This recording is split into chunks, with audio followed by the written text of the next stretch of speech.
Alors salut à tous, aujourd'hui on se retrouve pour une vidéo sur le pilotage. Aujourd'hui on va parler de l'orbite, c'est une figure que vous connaissez je pense tous, sauf qu'on ne l'a jamais vraiment abordée sur la chaîne.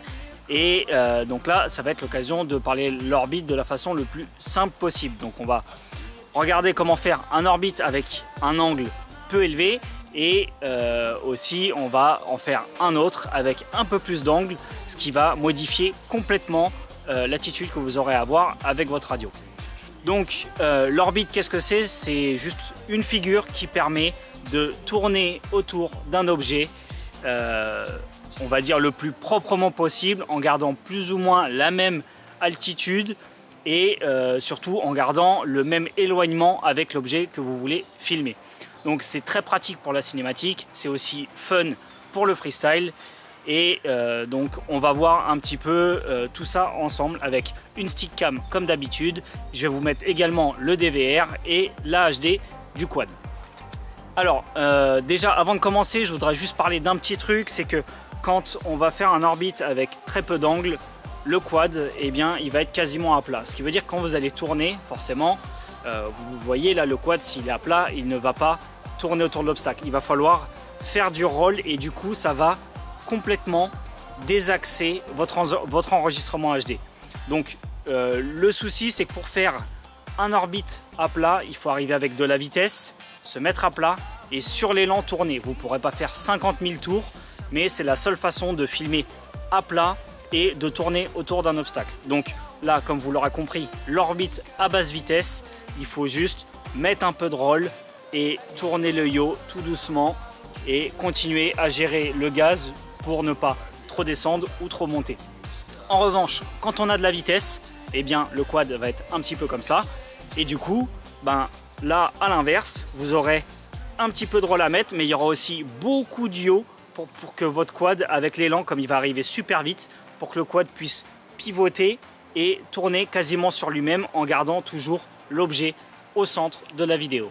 Donc les deux sont très différents, le comportement est vraiment différent au niveau des sticks et on va le voir tout de suite ensemble. Alors pour l'orbite, on va commencer déjà avec pas beaucoup d'angle. Donc si je me mets à plat, ça donne un petit peu cet angle là.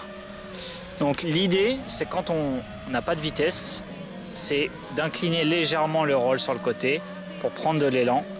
Et plus on prend de l'élan, moins on a à incliner le roll. Donc là vous voyez je suis assez bas, je bouge énormément parce que plus on va doucement forcément, plus on varie sur le throttle et le yaw et le roll. Donc le but c'est vraiment de prendre le plus de vitesse possible. Je trouve que c'est plus simple au début quand on a de la vitesse que quand on n'en a pas. Donc pas beaucoup d'angle, vous voyez c'est un peu galère.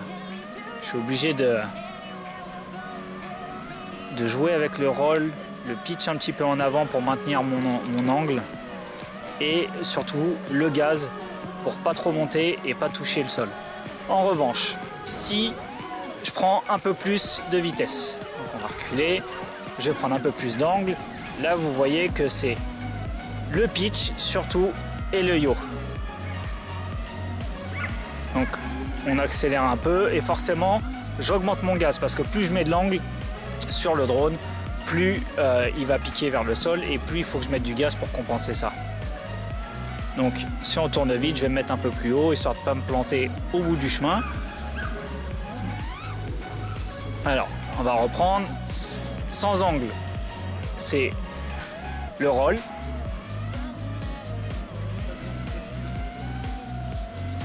Voilà, donc là vous voyez je suis en train de monter, de prendre de l'altitude, c'est volontaire hein.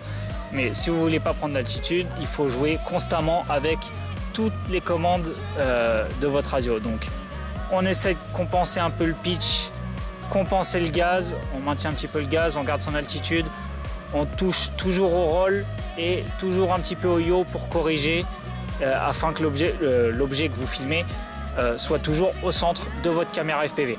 Et bien sûr, on essaye avant de régler la caméra HD au mieux possible.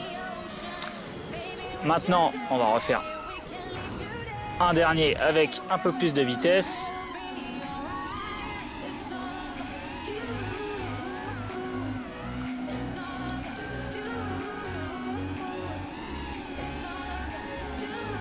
Voilà.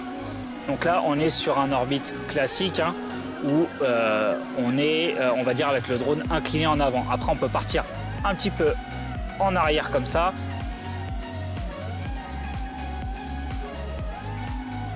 Vous voyez, l'orbite, c'est pas quelque chose de très compliqué. C'est juste un peu de travail. Il faut surtout, c'est bien comprendre le cornering, comment ça fonctionne. D'ailleurs, c'est pareil, le cornering, on vous a déjà expliqué comment prendre des virages correctement et surtout quelle influence a l'angle de votre caméra sur votre drone. Et une fois que vous avez compris ça, l'orbite devrait se passer tranquillement. Alors voilà, c'en est tout pour le vol. De toute façon, une lipo suffit à vous expliquer un petit peu comment fonctionne l'orbite. Ce qu'il faut retenir, c'est que moins vous aurez d'angle, moins vous aurez de vitesse, plus il vous sera difficile de ne pas trop bouger sur l'axe Z. Et plus vous aurez donc à jouer avec le gaz et avec le roll en permanence, à corriger vos sticks tout le temps. Plus en revanche vous aurez de vitesse, et bien plus il sera facile de tourner rapidement autour d'un obstacle et vous aurez forcément moins de choses à faire au niveau des sticks parce que vous allez avoir l'inertie qui va vous permettre de tourner proprement sans avoir à corriger tout le temps la trajectoire. Donc, comme je vous ai dit, entraînez-vous dans un endroit assez safe, assez dégagé afin de ne rien toucher dans votre dos quand vous allez tourner autour de l'obstacle parce que on a tendance au début à s'éloigner beaucoup pour pas toucher l'objet qu'on filme et du coup à prendre de la distance et parfois rencontrer des obstacles qui sont derrière nous qu'on aurait pu oublier. Et donc essayez aussi de le faire un petit peu plus haut parce que parfois quand on est en hauteur, eh bien on a un peu moins d'appréhension de tout le décor qui est autour de nous. Donc si vous avez des questions ou autres, n'hésitez pas à les laisser dans les commentaires. Sinon je vous dis à bientôt sur la chaîne, c'était QNK pour WeArrivePV.